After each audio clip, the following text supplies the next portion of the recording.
نبی کریم صلی اللہ علیہ وسلم کا ارشاد ہے کہ اپنی آخرت کے لیے کرنا ہے تو آج کچھ کر لو۔ یہ دنیا دارالعمل ہے۔ اس دنیا میں جتنے بھی اعمال آپ کر رہے ہیں ان کا حساب آخرت میں ہم نے دینا ہوگا۔ اللہ کے نبی نے فرمایا کہ دنیا گزر رہی ہے، آخرت آ رہی ہے، اور دونوں میں سے ہر ایک کے طلبگار ہیں، یعنی دنیا کے طلبگار بھی ہیں، آخرت کے طلبگار بھی ہیں۔ تم آخرت کے طلبگار بننا، دنیا کے طلبگار نہ بننا، کیونکہ آج عمل کا وقت ہے، حساب کا نہیں۔ کل حساب کا وقت ہوگا، عمل کا نہیں۔ یعنی آج دارالعمل میں تم لوگ بیٹھے ہو، کل دارالاجر میں ہوگے۔ اعمال کرنے کا وقت آج ہے، اجر لینے کا وقت کل ہے، حشر کے دن ہے۔ اور آج اگر ہم اپنے آپ کو ٹھیک نہیں کرتے تو کل ہم کیسے کھڑے ہو سکتے ہیں ان تمام جگہوں پر جہاں پہ ہمیں اجر ملے گا؟ تو کیا ہم اپنے عمل کو آج درست کر کے کل کے دارالاجر کے لیے اپنی زندگی کو، اپنی قسمت کو ٹھیک نہیں کر سکتے؟ انسان کئی چیزوں کا مالک ہے لیکن اپنی زندگی اور اپنی موت کا مالک نہیں ہے۔ مالک ہونا تو دور کی بات، انسان کو یہ نہیں پتا کہ وہ کب اور کہاں مرے گا۔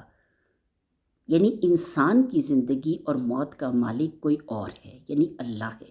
اور جن چیزوں کا انسان خود کو مالک سمجھتا ہے ان چیزوں کا بھی مالک انسان کو اللہ نے ہی بنایا ہے۔ یعنی اللہ ہی اکیلا ہے، اللہ ہی باقی رہنے والا ہے، کوئی شخص باقی نہیں رہے گا۔ آپ اپنی عمروں کا حساب کریں۔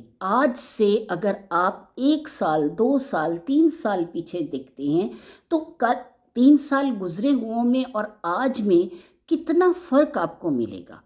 آپ کی طاقت میں، آپ کی یادداشت میں، آپ کے چہرے کی خد و خال آہستہ آہستہ بڑھاپے کی طرف جا رہے ہوں گے۔ تو انسان کی زندگی اور موت کا مالک جو ہے وہ اللہ ہے، کوئی اور انسان کو بچا نہیں سکتا۔ انسان خود اپنے آپ کو بچا نہیں سکتا، اس لیے کہ اسے اللہ نے بنایا ہے اور اللہ ہی اکیلا ہے۔ اپنے مالک کے آگے جھکنے میں ہی انسان کی فلاح ہے، یعنی اور کوئی فلاح کا طریقہ نہیں، صرف یہی ایک طریقہ ہے کہ ہم اپنے مالک کے آگے جھک جائیں۔ اور کیسے جھکیں؟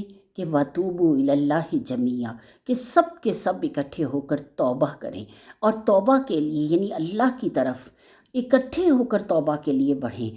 آج کے پریشان کن حالات میں ہم یعنی بحثوں میں الجھے ہوئے ہیں۔ یقین رکھیں، جو گمراہی میں بڑھ جائے گا اس کے لیے عذاب ہے، جو اللہ کی طرف پلٹ آئے گا اس کے لیے آزمائش ہے۔